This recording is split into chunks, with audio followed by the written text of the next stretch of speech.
ఒక పవిత్రమైన దేవాశాఖ మంత్రిగా పదవి పొంది మరి నువ్వు ఎలాంటి మాటలు మాట్లాడుతున్నావు నీ విజ్ఞతగా బదిలేస్తున్నాము. మరి ఎందుకంటే యావత్ తెలంగాణ రాష్ట్రమే కాకుండా భారతదేశంలో గౌరవపడే విధానంగా మన తెలంగాణ రాష్ట్రాన్ని ముందు తీసుకుపోయిన గౌరవనీయులు మంత్రివర్యులు మరి వారిని వ్యక్తిగత విషయాలల్లో మరి మీరు మీ కాంగ్రెస్ ప్రభుత్వము ప్రజలకు సేవ చేస్తున్నట్టు కాదు. ఒక మాజీ మంత్రివర్యులని మరి ఇప్పుడున్న మీరు వాళ్ళని ముఖ్యంగా తిట్టడానికే మీరు పదవి పొందినట్టు మాకు అనిపిస్తుంది. మరి ఎందుకంటే ఒక తెలంగాణ ఆడబిడ్డలుగా మేము ఒక తెలంగాణకు ఒక తోబుట్టుల అన్న తమ్ముళ్ళగా ఉన్న కేటీఆర్ అన్న మీద ఇలాంటి మాటలు మాట్లాడు.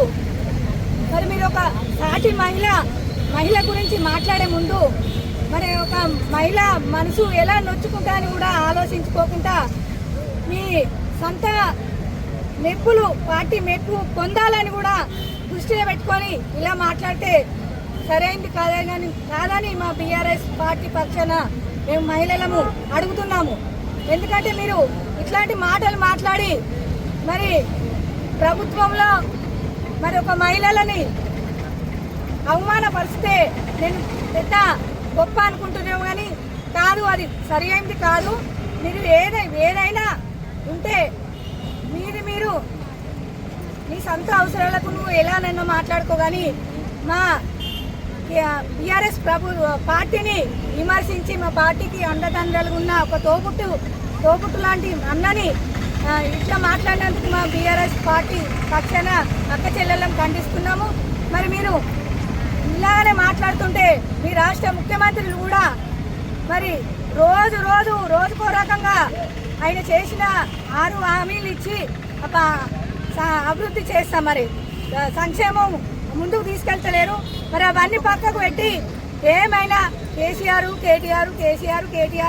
ఇది బట్టలు ఇప్పి కొడతా, చెప్పులేసి కొడతా, ఇవే మాట్లాడుకుంటా ముందుకోతే మీరు ప్రజల్ని ఏమో ముందు తీసుకో, ప్రజలతోటి ఎలా పాలిస్తారని మేము బీఆర్ఎస్ పార్టీ పక్షాన ఒక మహిళా ఆడబిడ్డగా అడుగుతున్నా. ఎందుకంటే మేము బీఆర్ఎస్ పార్టీలో ఒక 15 సంవత్సరాల నుండి కూడా మేము పార్టీకి ఎన్నంటే ఉండి పనిచేసుకుంటా. నేను ఒక గౌరవప్రదమైన హోదాల చైర్మన్ హోదాలు ఉండి కూడా మాకు కేటీఆర్ అన్న అంటే మాకు ఎంత అభిమానమో, నువ్వు ఒక మాట్లాడే ముందు ఆయన ఆడబిడ్డలు ఎట్లా గౌరవిస్తాడో ముందు తెలుసుకొని మాట్లాడాలి అని మేము బీఆర్ఎస్ పార్టీ పక్షాన అడుగుతున్నాం.